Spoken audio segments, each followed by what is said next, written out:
Sir এটা আপনার desk. Thank you. আর উনি হচ্ছে আপনাদের নতুন কলিগ। হাই হাই, আমি খায়রুল।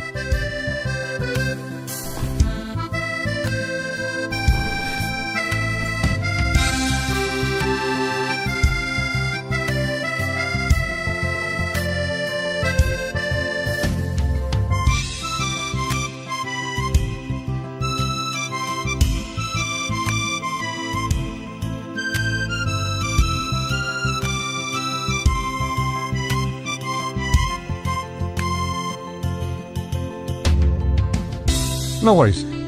হ্যাঁ, শিপমেন্টের বিষয়টা আমি দেখছি। ইনফ্যাক্ট আপনি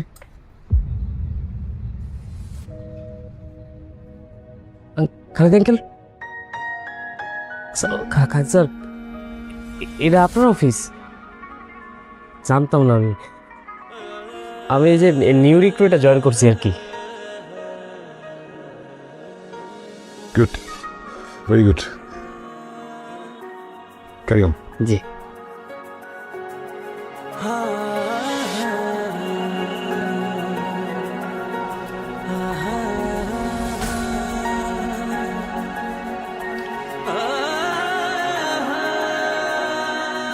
তুমি কি করছো এখন? আমি এই যে গত মাসে একটা চাকরি ছাড়ছি, এমনি গ্রাজুয়েশন শেষ করছি, আর এই 1 তারিখে নতুন একটা চাকরিতে জয়েন করবো। ভালো, খুব ভালো।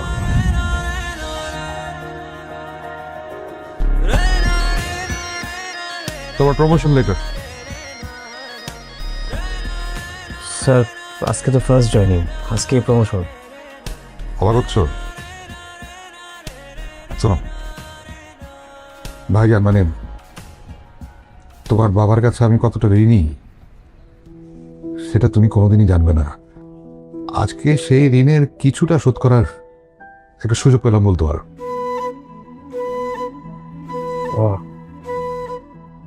মন খারাপ কেন? খুশি হওনি? স্যার খুশি তো হবারই কথা। তাহলে কোনো সমস্যা? কোনো সমস্যা থাকলে তুমি আমাকে খুলে বলো। এনি প্রবলেম, সে তো পার্সোনাল হোক। তুমি মনে করো না যে তুমি শুধুমাত্র আমার অফিসের একজন কর্মচারী। তুমি মনে করো আমি তো একজন কাছের মানুষ। বলো।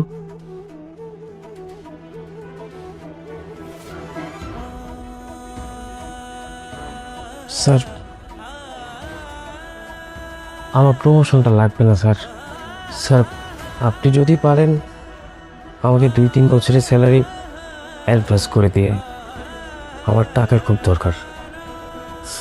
কি করবে এত টাকা দিয়ে? স্যার আমার মা খুব অসুস্থ, আমার ব্রেন টিউমার হয়েছে স্যার। কিন্তু আমার আর বাবার কাছে না এত টাকা নেই যে মারে সুস্থ করুক। আবার তারা আমার আসল বাবা মা না, তারা আমাদের লালন পালন করছে। কিন্তু স্যার তারা ছাড়া তো আমার পৃথিবীতে আর কেউ নাই।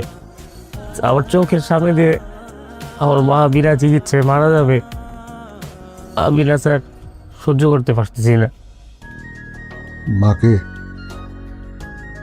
অনেক ভালোবাসো? জি স্যার,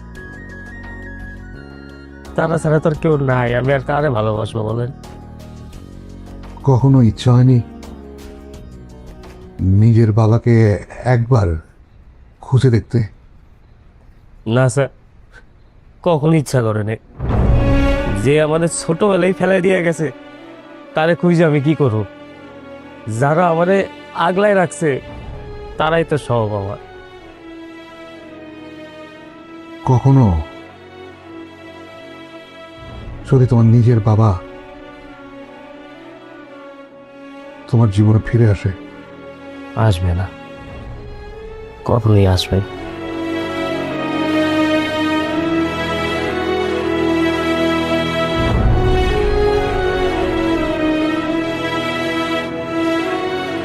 সরি স্যার, আমি তাহলে কাজ করি।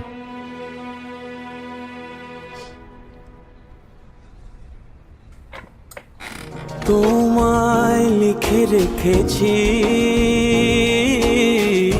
অচিন গাছের ছালে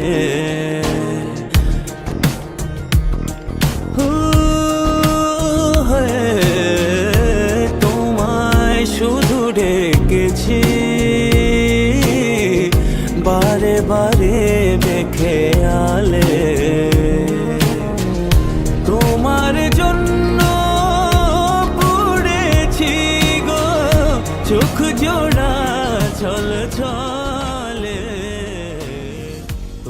বা আমার একটা ইমার্জেন্সি মিটিং করছে, তো আমি ঢাকা যাচ্ছি, আবার আজকে চলে আসবো আর কি। যাও, তুমি তো মিটিং টিটিং প্রায়ই পড়ে, তো ঢাকায় থাকলেই তো পারো। এইখানে থেকে কি লাভ? যাতায়াত করতে অসুবিধা হয় না? ওখানেই থাকো। হ্যাঁ না আব্বা, কি বলো, আম্মা সিক না। হ্যাঁ, তোমার আম্মা তো তার জন্য কি করছো তুমি? তুমি থেকে তো কোনো লাভ নাই। আমরা আছি, আমরা করবো না যাতায়াত, তুমি যাও। বা ওই যে সবকিছু তো ঠিক হয়ে যাবে আব্বা। ওই যে আমি ইন্দোনেশিয়ায় গেলাম, হুটহাট করে একটা দারুণ বিজনেস পেলাম, ওখানে ওই টাকাটা ইনভেস্ট করলাম, এক সপ্তাহ পরে আমি দ্বিগুণ পেয়ে যাব, ওইটা আমি দিব আর কি। তোমার মা এক সপ্তাহ পর্যন্ত টিকা থাকবে কিনা তার কি কোনো হিসাব আছে? হ্যাঁ, কি সমস্ত আজে বাজে কথা বলো। যখনই তোমার সাথে এই বিষয় নিয়ে কথা হয় তখনই তুমি বলো যে এই তো হয়ে যেতেছে, দেখতেছি, সব হবে, চিন্তা করেন না, এই একই কথাই তো সবসময় বলো। এই সমস্ত কথা বলার কোনো অর্থ নাই, বুঝ না তুমি? হ্যাঁ, তোমার না এগুলা চিন্তা করতে হবে না। ওরা মায়ের চিকিৎসার টাকা দিয়ে তোমার ব্যবসা করতে হইলো। হ্যাঁ, আমার মতো যাও, যেখানে খুশি সেখানে থাকতো।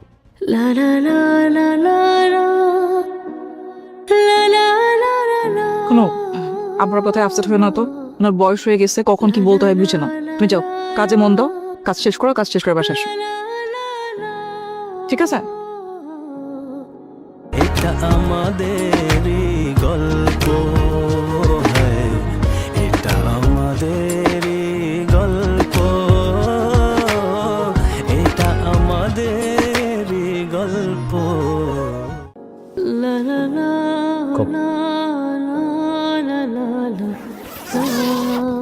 স্যার এটা কি দিয়েছেন?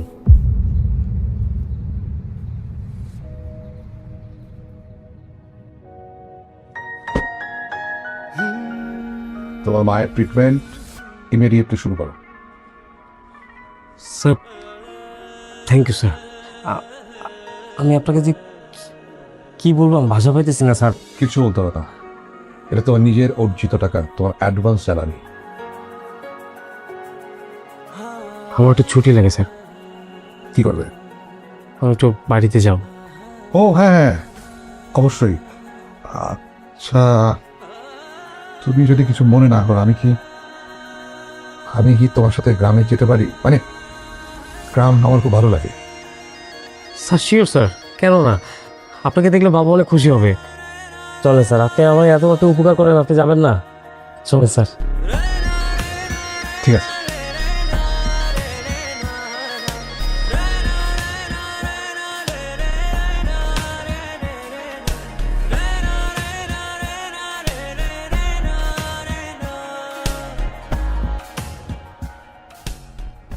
শুধু ভাই বস, যেই খেলা দেখালেন আপনি, জাস্ট বলটা লোড করলেই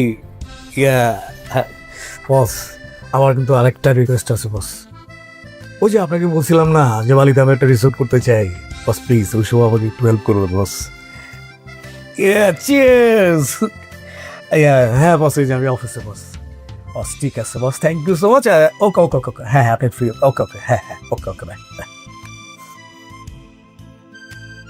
কি কফি? হ্যাঁ খাও। স্যার, এটা আপনার coffee. Oh oh thank you. Sir, এত তাড়াহুড়ো করে গ্রাম থেকে তো না আসলেও পারতেন, আমি তো এদিকটা দেখছিলাম। আমি তো জানি যে তুমি একাই 100, বাট আসলে অনেকদিন বাইরে ছিলাম, এসে গ্রামে চলে গেছি, তোমাকে মিস করতেছিলাম। তা অবশ্য ভালোই করেছেন, কারণ আপনি ছিলেন না, অফিসে অফিস অফিস মনে হচ্ছিল না, আমার ফাঁকা ফাঁকা লাগছিল। এক্স্যাক্টলি এটাই আমি মিস করতেছিলাম, জানো। ইন্দোনেশিয়া আমি এতগুলো মিটিং করতে হলো, আমি 2 মাস বিজি ছিলাম আর কি, পারতেছিলাম না। বারবার মনে হচ্ছিল না বলে থাকলে কত ভালো হতো, আমি বারবার নোটগুলো ভুলে যাচ্ছিলাম। বাট নেক্সট টাইম কিন্তু তোমার যেতে হবে, কারণ আমি আর এত প্রেশার নিতে পারবো না। শিওর স্যার, আপনি বললে যে কোনো সময়। আর আমি তো সবসময় চাই আপনার সাথে সাথে থাকতে। আই নো স্যার, আর কোনো কাজ আছে? হ্যাঁ? কোনো কাজ আছে আপনি ডাকলেন? না না, কিসের কাজ? কাজটা তো একটাই, আসো গল্প করি।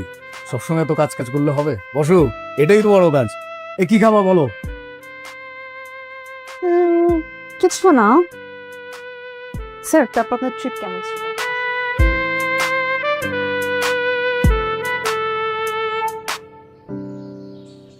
কি পায়জামা আটা এইভাবে রেখেছো কেন? কি মন লাগছে? আটা চার ও পকেট আর রাখো।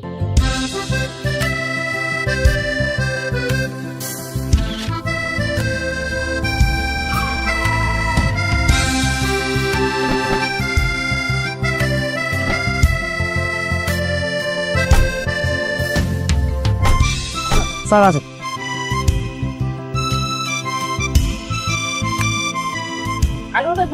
বাবা কেমন আছো? ভাইজা ভালো? উনি আমার অফিসে স্যার। আসসালামু আলাইকুম স্যার, ভালো আছেন? ওয়া কেমন আছো? ভালো। তুই প্ল্যান করিস না? করছি। তোর শরীরটা ভালো? বাবা কই বাবা? ও বাবা। কে বাবা। কি রে খাইরুল? হ্যাঁ, তুই চাকরিতে জয়েন করস নাই? করছি। তাইলে আবার আসছস কেন? আসছি কারণ আছে, সেটাও কাই নিয়ে আসছি সারপ্রাইজ। আই ডু লাইক তো। খালো আলাইকুম। ওয়ালাইকুম আসসালাম। এটা হচ্ছে আমার বড় ভাইয়ের শাশুড়ি। আমার আম্মা। আর উনি হচ্ছে খালিদ স্যার, আমার কোম্পানির চেয়ারম্যান। তাছাড়া ওনার আরেকটা পরিচয় আছে কালাম্মা, উনি হচ্ছে বাবার ইউনিভার্সিটির ছোট ভাই। ও বিআইএর ইউনিভার্সিটির ছোট ভাইয়ের কোম্পানিতে তুমি চাকরি করো, এটা তো জানা ছিল না। আমিও জানতাম না, জয়েন করার পরে জানতে পারছি। এটা কাকতালীয় ব্যাপার। তুই না বললি কোন আমেরিকান কোম্পানিতে জয়েন করবি? হ্যাঁ বাবা, আমি তো ওই কোম্পানিতে জয়েন করছি। জয়েন করার পরে দেখি যে ওই কোম্পানির চেয়ারম্যান উনি। মস্ত বড় চেয়ারম্যান। আসেন আসেন আসেন স্যার, আসেন তো আসেন। ও বাবা বসেন, আসেন।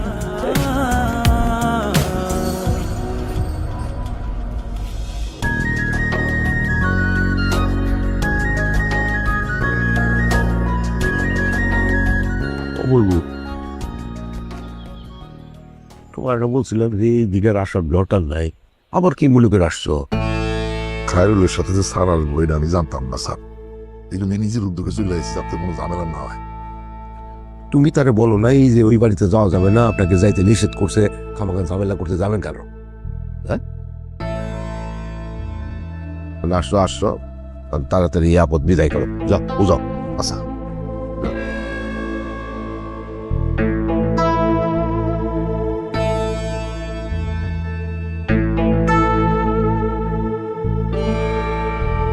কি দাঁড়াছো কেন? যাও ভিতরে যাও।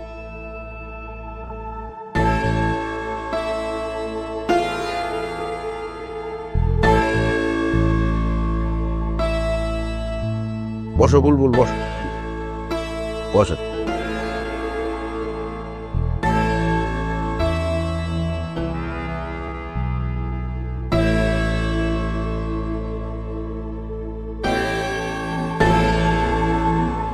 স্যার এখানে 1 লাখ লেখা রয়েছেন। আচ্ছা শুনুন, আমাকে স্যার টাকার কোনো প্রয়োজন নেই। মা কিতা কইন, আপনি অত বড় মানিগুণী একজন মানুষ, যোগ্য ব্যক্তিরে যোগ্য সম্মান দেওয়া এটা আমার অভ্যাস। আচ্ছা আইফা স্যার নিয়ে আবার চা কি করছো? ও কফি বানামু। না না না, থ্যাংক ইউ। আমার নিফা ছাত্রী খুব ভালো, রেজাল্ট অনেক ভালো করে, প্রতি পরীক্ষায় ফার্স্ট হয়। আমার বড় জিরে তো আপনি দেখছেন, এই সংসারের বড় বউ। এখন আমার নিফা আমার বড় জিয়েছে ও লক্ষ্মী। বিয়াই বিয়ান রে এমন টিকে সেবা যত্ন করছে সারাক্ষণ। বিয়াই নে তো আমার নিফার মায়া ত্যাগ করতে পারে না।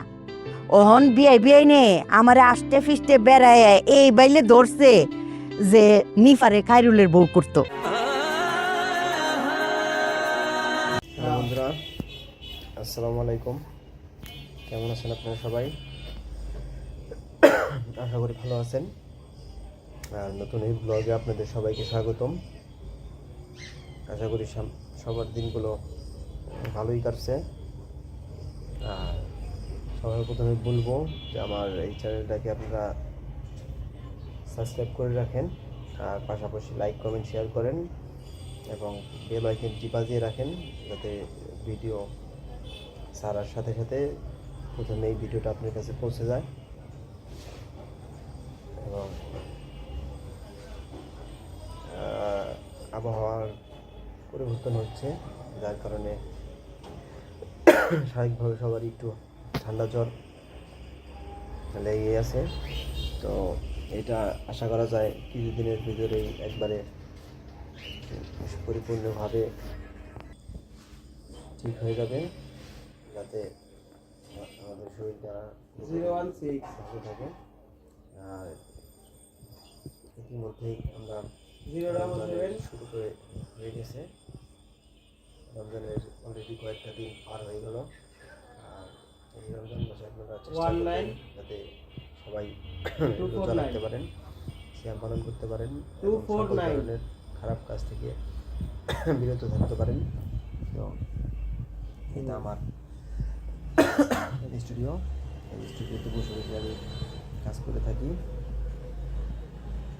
বন্ধুরা।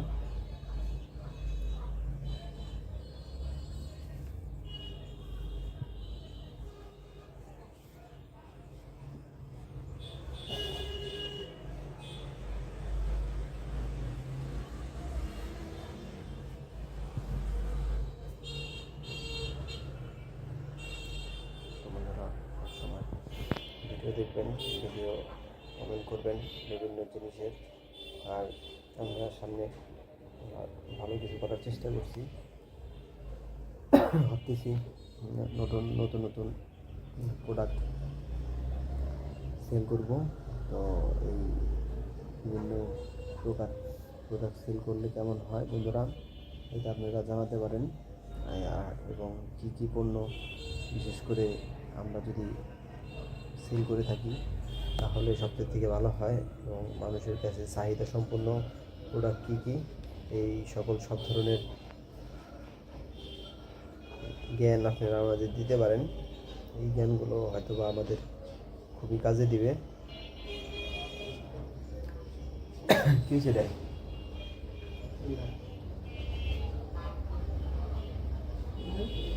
হ্যাঁ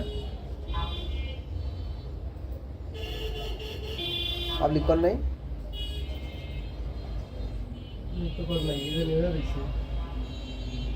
বাইরে আসবি ছাড়িস না।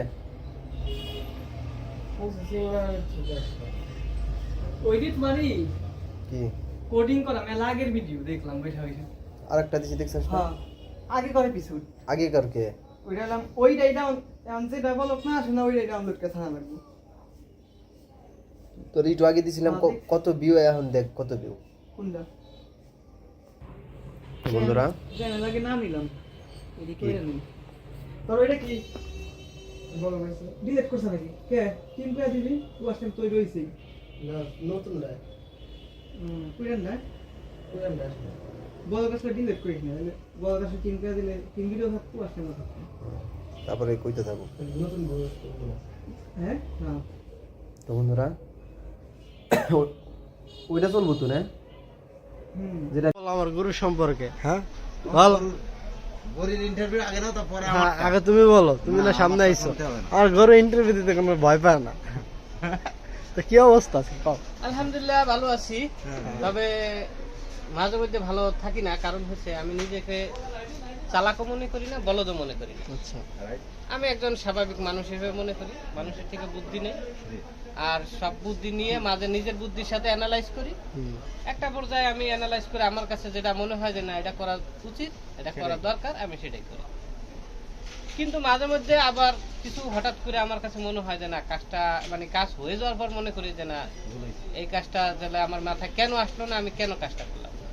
তখন সামান্য কিছু সময়ের জন্য নিজের অনুতপ্ত করি, আবার মনে করি যে না যেটা ভালো হওয়ার কথা ছিল আমার জন্য, যেটা ভালো হবে তাই হয়েছে, এটা নিয়ে টেনশন করে কোনো লাভ নেই। ঠিক আছে, দ্যাটস ইট। তো আলহামদুলিল্লাহ এখন আমি ভালো আছি, আল্লাহ সুবহানাল্লাহ তাআলা আমারে অনেক ভালো রাখছে। শুকরিয়া। সুন্দর সুন্দর রাইট বালি পায় দূর তালি পায় হ্যাঁ তালি হ্যাঁ আর কোন ইন্টারভিউ নই দিতেন না আই দি দিতেন না আরো দিন সে দেই কি বলছে ওটা মানে যেটা বলছে না এতে মোবাইল শুনলে আরো ভালো লাগে কি রে ওখানে ব্যবসা করতেছি লোকটা তো মরিছে রে ভাই মরিছে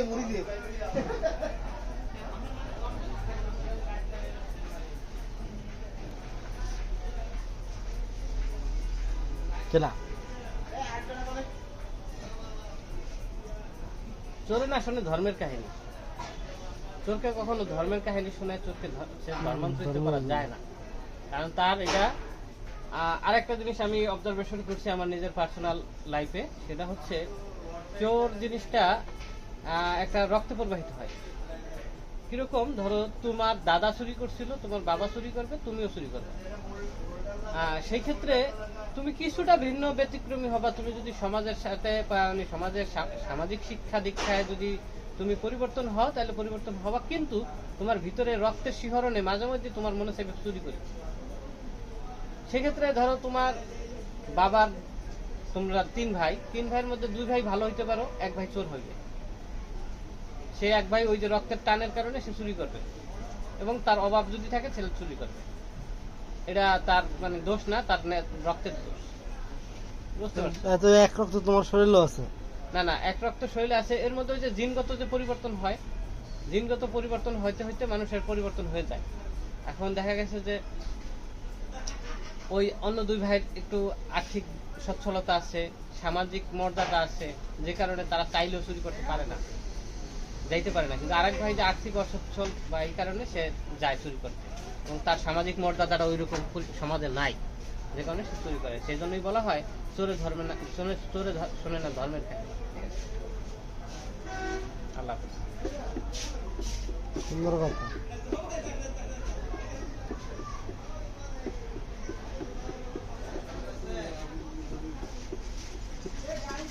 না হলে ভিডিওটা 10 মিনিট লাগবে না, 3 মিনিট হয়েছে। 3 মিনিট হয়েছে মাত্র। দেখ, তোমার 3 মিনিটের জন্য তোমাকে আমি আর কি করতে পারি, আর কিছু মোটিভেশন দিতে পারি আমার পার্সোনাল লাইফ থেকে। এই ধরো আমার বড় ভাই তো ছিল, তাকে সে বলে যাবে যে সে বাড়ি যাবে, সে 1 মাসের মধ্যে সে কোথাও যাবে না, সে কাজ করবে, কর্ম করবে। সে কিছুদিন আগে সে একটা চাকরি পেয়েছে, সে চাকরিটা আমার কাছে বলছে যে হচ্ছে না, হয়ে যাবে, বাট সে চাকরিটা ইচ্ছে কিন্তু ছেড়ে দিচ্ছে এই কারণে যে সে বাড়ি যেতে পারবে না, তার বউয়ের কাছে যেতে পারবে না, ঠিক আছে, সে এই কারণে তার চাকরিটা সে ছেড়ে। কিন্তু ওদিকে সে বলতেছে সে 2 মাস 3 মাসের মধ্যে সে বাড়ি যাবে না, সে দেশে এখানে থাকবে, সে কামাই রোজগার করবে, সে কামাই রোজগার করে তোমার তার যত ঝামেলাগুলো আছে সে মিটাবে। কিন্তু সে তোমার সামনে দেখলে সে গেল দাওয়াত খেতে গিয়ে সে পাঙ্গাস হয়ে গেল, ফাঙ্গাস। এরপরে সে বললো আমার কাছে সে আসে অমুক জায়গায়। এখন সে বললো যে সকালে বললাম, ফোন দিলাম, কোথায় আপনি? বললো সে গাড়ি তুলতেছে। কিছুদিন পরে এখন ফোন দিয়ে বলতেছে আমাকে 500 টাকা পাঠাও। কেন লাগবে? তাহলে আপনি গাড়িতে উঠলেন না কেন? বলবানি, কথা আছে পরে। এই তো তার ফাঙ্গাস হয়ে গেল, পাঙ্গাস। এখন বাসায় খাবে পাঙ্গাস। বুঝতে পারছো? এখন আজকেও আইতেছে না, আজকে সে আসতেছে না, তার মানে তার রুজি বন্ধ। তাহলে এই ধরনের লোক কামাই রোজগার করে কিভাবে আগাবে, সে কিভাবে তার সংসারের অভাব অনটন ঘুচাবে? সে যদি এতই যদি তার যদি সংসার ছেলে সন্তান বউর কাছে থাকতে হয়, তাদেরকে নিয়ে আসুক, তাদেরকে নিয়ে এসে সে সেই পরিমাণে অর্থ উপার্জন করুক, অর্থ উপার্জন করে তাদেরকে সাপোর্ট দেবে, সে তাদের কাছেও রাখুক, তাদের তো কোনো সমস্যা নেই, এটা ভালো জিনিস। কিন্তু তাদেরকে যখন সে নিয়ে আসে, তাদের সাথে ওই বাসায় বসে শুয়ে বয়ে থাকবে, কাজকর্ম করবে না, তাহলে সেটা তো তাদেরকে সে সাপোর্ট দিতে পারবে না। লাভটা কি হলো আলটিমেটলি? মানে সে এটা হলো কি হলো, এক ধরনের অলস অলস অলস শয়তান। কমিউনিট 5 মিনিট আর পারতেছি না, 10 মিনিট বক্তৃতা দাও না, বক্তৃতা লাগবে না। তুমি যদি বক্তৃতা আরো দেবো, 10 মিনিট না 15 মিনিট বক্তৃতা দেবো, কোনো সমস্যা নাই। 5 মিনিট বক্তৃতা দিলাম সৌজন্য